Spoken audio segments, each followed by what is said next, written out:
Halo teman-teman semua, kita kembali lagi di The Car Vlog. Gue mau nge-review mobil lagi, dan mobilnya adalah mobil rally lagi. Gue sekarang baru sampai di daerah Pejaten. Ini adalah sebuah garasi yang nyimpen berbagai macam mobil balap. Ada rally, ada juga mobil off-road, sampai mobil drifting. Nah, jadi ini garasinya adalah milik dari Om Edwin Jaya. Om Edwin itu salah satu pembalap, dia balap rally, balap speed off-road juga. Dia juga seneng sama adventure, sampai drifting pun dia suka ikutan. Di ujung ada Jeep Cherokee, pakai LED light bar, ada roof rack-nya, snorkel, bannya yang 32, bumpernya juga udah diganti, terus ada winch. Dan warnanya teman-teman, kayaknya tahu banget nih warnanya warna IOX. Terus di sebelahnya nih ada Corolla DX. Ini Corolla DX-nya dipakai Om Edwin buat sprint rally dulu. Ini kalau nggak salah sih sekarang lagi istirahat dulu nih, karena Om Edwin ini lagi fokus ke mobil rally yang lainnya. Nah, terus sebelahnya lagi, ini ada Evo 10. Ini Evo 10 yang sekarang Om Edwin lagi pakai buat di rally. Udah sempet dipakai rally panjang kemarin di rally Medan, dan hasilnya juga oke. Kalau nggak salah dapat hasil podium juga. Kayaknya gue juga tertarik sih buat review. Gimana teman-teman, yang ini kita review juga ya nanti? Boleh ya, siapa tahu ada yang penasaran lihat dalamnya. Ini Lancer GTI kayaknya ya. Galaxy apa GTI. Dengan body kitnya udah Evo 3, termasuk wing belakangnya juga. Warnanya menarik semua. Dan yang terakhir di ujung, ini beda sendiri. Yang tadi mobilnya tanah semua, yang ini mobil aspal sendiri, mobil drifting. Sama Om Edwin juga yang pakai Nissan Silvia S14. Kalau nggak salah mesinnya ini udah JZ kalau nggak salah. Jadi luarnya Nissan, dalamannya Toyota. Tapi yang akan gue coba review detail kali ini adalah Fiat Abarth 131.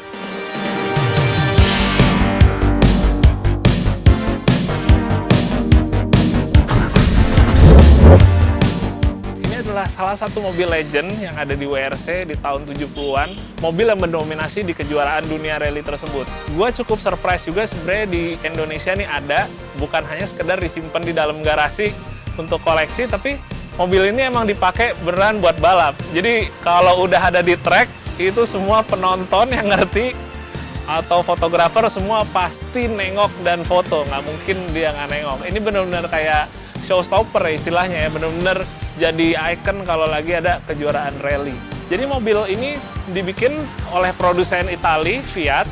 Jadi tahun 1974, Fiat mengeluarkan varian yang bernama 131 atau suka juga disebut dengan Mirafiori. Nah, tapi yang ada di sebelah gua ini adalah yang edisi spesial yang telah dikeluarkan khusus untuk rally dan bekerja sama dengan Abarth. Dan dua-duanya berkolaborasi untuk membuat mobil ini yang memang speknya adalah untuk rally saat itu. Nah, mobil ini jumlahnya juga sangat terbatas teman-teman, karena setelah Fiat 131 keluar, lalu tahun 76 versi yang ini keluar, itu diproduksi hanya 400 unit.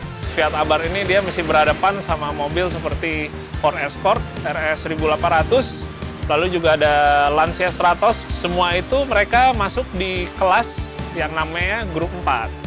Grup 4 itu emang mungkin untuk orang sekarang nggak terlalu familiar, karena kalau kita di WRC penamaannya udah WRC 1, WRC 2. Tapi kalau dulu mobil ini masuknya di grup 4. Jadi untuk grup 4 itu adalah mobil yang setidaknya diproduksi sebanyak 500 unit ke bawah. Itu akan masuk di grup 4. Makanya mobil ini hanya 400 unit masuknya di grup 4. Di tahun 80-an grup 4 itu udah berubah menjadi grup B. Nah, itu salah satu grup yang terkenal, pasti juga banyak yang udah tahu, itu mungkin menjadi grup yang ada di rally yang horsepower-nya paling besar. Mereka bisa nyampe 400 HP lebih, 500, sementara sekarang WRC hanya 380 HP. Kalau ngomongin prestasinya, mobil ini semenjak keluar tahun 76, dalam waktu cepat udah langsung menjadi juara dunia WRC untuk kejuaraan konstruktor ya, yaitu di tahun 77. Di tahun 78 yang menjadi juara dunia ada Marco Allen, dia menggunakan mobil ini juga. Dan di tahun 80 kembali juga yang juara dunia menggunakan Fiat Abarth, yaitu Walter Röhrl. Nah, jadi kalau Fiat yang standarnya itu Fiat 131, itu bodinya itu perbedaannya ada di bagian fendernya, lalu juga ujung-ujung bumpernya, aslinya nggak selebar ini, jadi ini udah wide body semua kalau yang versi Fiat Abarth. Lalu juga di bagian belakang sini ada bagian juga buat untuk udaranya lewat masuk langsung arah ke belakang. Terus juga di bagian kap mesin, kalau yang standar rata aja, tapi yang versi ini ada air scoop-nya. Di bagian belakang kita lihat ada ductile dan ada spoiler tambahannya di atas ini. Ini stikernya bukan emang asli yang dari sananya, ini reproduksi ulang. Ini kebetulan juga gue sendiri yang ngerjain bersama dengan Ebian Rigby. Menurut gue pesonanya nggak gampang hilang. Ini untuk kaca sih masih menggunakan kaca asli untuk bagian depan, tapi untuk di bagian sampingnya ini udah diganti pakai polikarbonat. Jadi jendelanya juga sama seperti mobil balap lainnya, dibikin modelnya slider. Ini penting banget terutama yang di bagian sini kan buat navigator, ngasih kartu kontrol, semua dari sini aksesnya. Bagian ini juga sama, udah diganti polikarbonat. Nah, tapi kalau yang belakang ini masih pakai kaca aslinya. Nah, ini dia sebutan lainnya, Mirafiori.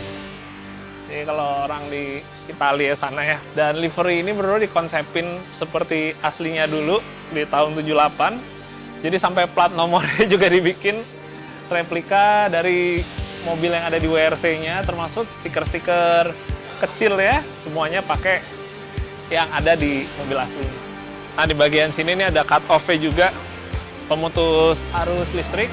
Jadi buat matiin mesin, mutusin listrik semuanya, dipencet dari sini.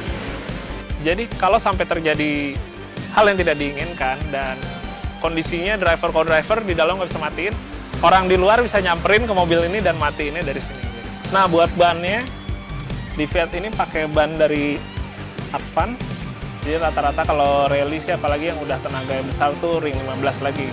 Karena kalau yang masih tenaganya belum terlalu besar tuh masih banyak yang pakai ring 14. Tapi ini pakai ring 15 dengan ban ini yang kebetulan gravel kering. Jadi kalau untuk yang lumpur beda lagi. Nah, buat suspensinya, ini bukan asli bawaan dari Fiat Abarth, tapi menggunakan suspensi aftermarket yaitu MCA suspension. Ini salah satu suspensi rally yang terkenal juga, buatan dari Australia, dan di Indonesia juga banyak yang pakai, dan memang terbukti sekarang ini jadi salah satu suspensi top ya untuk di rally. Walaupun mobilnya mobil tua, mobil tahun 70-an, tapi teknologi suspensinya modern. Jadi menurut gua pasti handlingnya oke banget sih. Rasanya nggak 100% kayak mobil di zaman 70-an. Nah, sebelum ngeliat ke dalam, gue pengen lihat dulu isi bagasinya ada apa. Ini udah ganti fiber biar enteng. Oh, ini ada salah satu fitur yang menariknya. Pipa buat penyangga.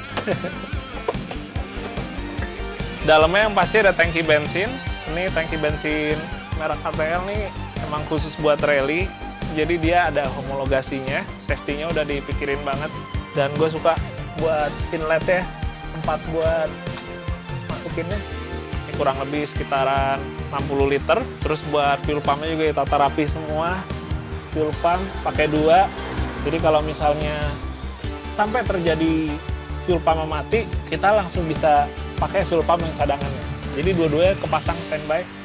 Ini ada jerigen plastik, ini buat air washer. Jadi untuk kebutuhan wiper, lalu juga untuk washer radiator, itu semua disuplai dari jerigen air ini yang ukurannya mungkin sekitaran 15 liter. Cukup banget sih, itu banyak banget jatuhnya kalau untuk air washer aja. Ini yang gue suka, bener-bener bagian dalamnya pengerjaan bodinya rapih banget. Jadi udah dibikin ulang, kayak misalnya ini adalah udah untuk suspensi diubah, di reinforce lagi ada strut barnya, dan lalu untuk kedepannya juga pasti disekat lagi karena emang peraturannya itu harus terpisah antara ruangan ini dengan ruangan kabin. Roll barnya juga nembus sampai ke bagian belakang sih. Ini dari kabin sampai ke ujung sasis. Oke, sekarang gue pengen lihat ke bagian kap mesin. Jadi ini adalah salah satu yang spesial dari mobil ini. Mesinnya bukan pakai mesin standar ya. Mesin standarnya Fiat Mirafiori itu 1600 DOHC 16 valve dengan karburator Weber. Tapi mobil ini udah ganti mesin, merek lain, dan termasuk jarang sih yang pakai di rally. Bentar guys. Oh, ini bukanya harus... Oke. Ini bukanya mesti berdua nih. Untung enteng, udah pakai fiber juga. Ini dia mesinnya Honda S2000. Kalau buat teman-teman yang suka dengan mobil sedan nih, apalagi praspalan, pastinya semua udah tahu Honda S2000. Dan mesin itu dipakai di mobil ini karena pertama pastinya standar mesinnya dari mobil ini sangat susah untuk partsnya. Pilihan mesinnya untuk yang roda belakang itu juga ya gampang-gampang susah. Jadi akhirnya dipilih Honda S2000 ini karena memang basic mesin ini adalah untuk mobil berpenggerak roda belakang. Karena mobil ini nggak cuma dipakai buat sprint rally yang jarak pendek, tapi dipakai juga untuk rally yang jarak panjang. Jadi faktor endurance, ketahanan mesin tuh sangat penting banget. Yang terpenting adalah mesin fit dan bisa untuk dipakai jarak panjang. Nah, tapi walaupun demikian bukan berarti ini mobil benar-benar dibikin standar yang sampai-sampai tenaga jadi pas-pasan. Enggak. Mobilnya tetap dipasangin turbo sama Om Edwin. Turbonya adalah turbo dari HKS.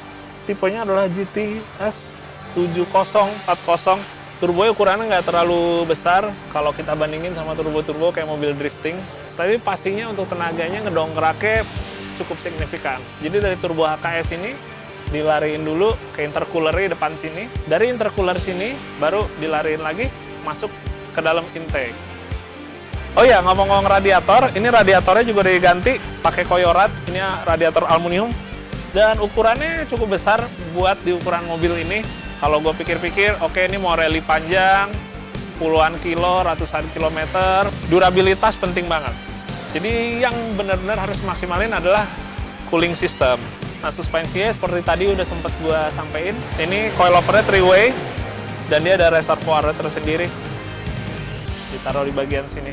Nah, ini untuk air filternya, kalau sekarang modelnya yang open gini nih, kalau gue lihat sih jauh dari cipratan air sih, dia ketutup semua. Tapi mungkin kalau pas lagi wet race ya, kalau pas lagi rally-nya hujan, banyak genangan, harus sedikit diakalin, dikasih sekat lagi supaya nggak cipratan air dari bawahnya sedot ke air filter. Ini yang gue tunggu-tunggu. Nah, masuknya gampang nih.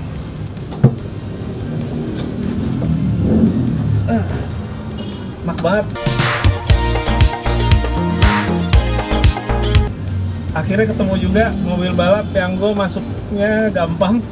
Ini enak, dari mulai masuknya aja aksesnya tuh nggak ribet. Jadi kalaupun sampai ada sesuatu kejadian, kita untuk keluarnya tuh bisa gesit. Apalagi setir udah bisa dicopot, jadi makin cepet kan keluarnya, nggak kehalang apa-apa nih.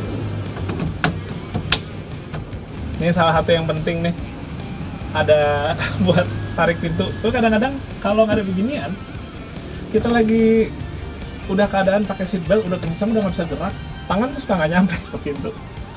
Jadi butuh ada strap tambahan buat megang. Nah, pertama dari posisi duduk gue suka banget nih. Emang posturnya Om Edwin juga sama, tinggi juga. Jadi buat gue ini enak banget. Kakinya nekuknya pas buat kita nginjak pedal sesuai sama kaki gue. Koplingnya berisik juga dan keras. Biasa kopling racing tuh suka keras. Terus untuk posisi shiftingnya nih, gearboxnya juga enak banget, pas buat turunin atau naikinnya. Dan posisi ini tuh sangat penting menurut gua. Kenapa? Mau mobil yang gearboxnya sekuensial atau segaris ataupun yang edge pattern, itu posisinya harus mastiin kita jangan sampai tangannya mentok. Mentoknya di sini, kena ke bagian sini. Jadi biasanya ya, kalau yang suka mentok sini adalah gigi 2 atau gigi 4. Kenapa? Karena kalau gigi 1 kita ke depan, gigi 3 ke depan, 5 ke depan. Tapi saat kita ngoper gigi 2 atau gigi 4 ke belakang kan, arahnya ke belakang, cek. Ini suka ketahan sini. Mungkin sekilas kayak sepele, tapi posisi duduk dari setir, terus gearbox, pedalnya, nekuknya, jok, nyandarnya gimana, tingginya, itu penting banget. Karena akan kembali lagi ke handling. Semakin kita enak dengan posisi kita nyetir, maka kita nyetir akan jauh lebih gesit, lebih responsif, dan kalau sampai ada apa-apa, kita bisa lebih cepat reaksinya untuk ngehindarin sesuatu yang berbahaya tersebut. Gue belum sempat jelasin nih untuk gearboxnya di mobil ini juga spesial banget. Ini gearboxnya mereknya Quive. Ini adalah gearbox sekuensial 6 speed. Jadi kita ngopernya itu bukan satu ke depan, dua belakang, tiga ke depan, enggak. Kita ngopernya itu segaris. Jadi dari mulai netral untuk naik ke gigi 1 kita tarik ke belakang. Naik lagi ke gigi 2, tarik lagi. Terus 3, terus sampai gigi 6. Buat turunnya tinggal dorong ke depan. Dorong ke depan. Nah, tapi untuk netralnya sama untuk mundur ya, kita mesti angkat dulu ininya. Baru dia bisa. Nah, sama kan kayak di beberapa mobil gitu, ada yang mesti ditekan dulu atau mesti diangkat dulu untuk bisa masuk ke mundur. Sama ini juga. Jadi pengamannya di situ. Kenapa? Karena kalau misalnya kita nggak dikasih pengaman, berbahaya. Ini kan segaris terus. Kita nggak tahu, kita lagi turunin gigi tiba-tiba masuk mundur, berbahaya. Bisa ropal semua gearnya. Walaupun sudah ada petunjuknya dari sini, tapi saat kita lagi nyetir, terkadang kita suka miss, kita suka kayak blank sejenak. Jadi kita udah nggak tahu nih, kita terakhir ada di posisi berapa giginya. Tapi dengan dikasih pengaman ini bisa ngindarin kita untuk bablas ke gigi mundur. Nah, jadi untuk indikatornya ini juga dari Quive juga, dan posisinya menurut gua pas banget. Jadi saat kita lagi balap, kita bisa terus fokus untuk ngeliat ke track, tapi kita tetap bisa ngeliat juga ke bagian indikatornya ini. Kalau temen-temen yang suka main game pasti juga cukup familiar lah, karena di game sekarang mobilnya juga udah mobil canggih semua, jadi balapannya udah model sekuensial dan ada petunjuk gearboxnya kan. Kita bisa ngeliat dengan jelas, apalagi ukurannya cukup besar. Jadi biasanya ya, jarang sekali kita miss, kita tetap bisa fokus terus untuk tahu sekarang lagi ada di gear berapa gitu. Nah, untuk dashboard, ini dashboardnya emang udah nggak orisinilnya dari Fiat Abarth lagi. Jadi dashboardnya udah diganti plat, ini tutup lapisan karbon semua. Terus seperti mobil rally lain, di bagian atas ini dibikin jadi sweat bahannya, karena sweat itu dia tidak memantulkan cahaya matahari. Jadi dengan adanya sweat sini nih, warna gelap ini, saat matahari sudutnya lagi bener nyorot ke sini, itu nggak nyampe nyorot ke mata. Kurang lebih kayak nyerap lah di sweat warna hitam ini nih. Indikator RPM-nya ini tetap menggunakan yang model analog. Sekarang mobil zaman sekarang tuh udah banyak yang canggih-canggih yang pakai modelnya LCD. Tapi kalau di mobil ini, karena ini mobil retro, mobil 70-an, gue lebih setuju pakai yang model jarum ini, yang analog. Termasuk untuk petunjuk yang lain ya, misalnya untuk petunjuk water temp, terus oil pressure, tekanan oli, terus voltase, kelistrikan, dan satu lagi adalah tekanan bensin nih, full press. Jadi di mobil ini tetap rasanya ada kombinasi antara rasa retro tahun 70-an digabung dengan rasa modern. Terus di sebelahnya ini ada handbrake, ini modelnya hidrolik handbrake-nya. Kalau di rally itu kita banyak juga ketemu tikungan yang benar-benar patah, yang kita harus pakai bantuan handbrake supaya nekuk mobilnya lebih dapat. Posisinya juga enak, untuk gua pas banget. Ini antara dua, ini jaraknya nggak terlalu jauh, nggak terlalu dekat, jadi nggak akan ketuker. Kalau deket kadang-kadang suka ketuker, apalagi kalau warnanya sama. Ini warnanya nggak sama, jadi udah pasti kita sadar gitu, yang kita pegang apa nih, handbrake atau gearbox. Nah, untuk ECU-nya atau komputer dari mobil ini, seperti yang gue bilang tadi, itu pakai Haltech PS1000. Jadi rangkaian kelistrikan untuk mobil ini udah full dibikin ulang, semuanya baru. Jadi kita udah nggak pusing lagi, udah nggak ada masalah ada kabel yang udah tua gitu. Jadi emang ini mobil emang mobil tua, tapi untuk yang jeroannya semuanya udah baru. Nah, untuk di bagian sini seperti biasa itu ditaruh untuk saklar-saklar yang aluminium berlapis karbon, dan terus juga yang pasti ini di bagian depan yang unik, ini adalah cut off. Kebanyakan di sini tuh cut off pakai modelnya itu yang seperti knob kompor ya, tapi di mobil ini modelnya dipencet aja. Jadi yang hijau ini untuk nyalain cut off ya. Terus untuk matiinnya pencet yang merah. Lebih simpel sih. Tapi untuk orang yang kebiasa agak aneh gitu, karena kita dalam keadaan habis terbalik wah kita disorientasi, kita nggak tahu arah, kita tuh terkadang bingung, wah posisi cut off-nya di mana ya gitu. Itu driver tuh suka linglung gitu, jadi harus benar-benar dipastiin kita hafal bener nih posisinya. Oh posisi di sini, yang sebelah kiri buat nyalain, yang kanan yang matiin gitu. Ini roll cage-nya buatan dari DSS Garage. Ini konstruksinya sebenarnya mirip di mobil gua di Super Wolf. Roll cage benar-benar penting banget. Dan sama seperti mobil lainnya juga, dia di bagian sampingnya ada palang X-nya. Ini udah menjadi suatu kewajiban sekarang. Sikring semua di ujung kiri, untuk sikring, untuk relay. Posisinya enak banget, jadi navigator gampang buat ngotak-ngatiknya. Kalau ada terjadi sesuatu, co-driver udah tinggal langsung ngeliat di depan dan ada keterangannya juga. Terus di kaki co-driver ada klakson dan ada washer. Jadi kalau misalnya kita lagi rally itu, kita sering aja berhadapan ketemu sesuatu yang intinya kita harus ngelakson supaya minggir gitu. Sementara driver tuh lagi sibuk buat nyetir, jadi biasanya navigator yang klaksonin. Tapi karena navigator juga pegang pace note, jadi cara ngoperasinya adalah dia nginjek tombol klakson yang ada di kaki. Di sebelah kanannya ada klakson, di sebelah kiri ada washer. Terus pastinya pemadam kebakaran, posisinya juga sama di bagian kiri juga nih, depan co-driver. Lagi-lagi supaya navigator gampang buat ngambilnya dan tinggal langsung semprot kalau ada apa-apa. Udah nyala, fuel pump. Oke. Engine start.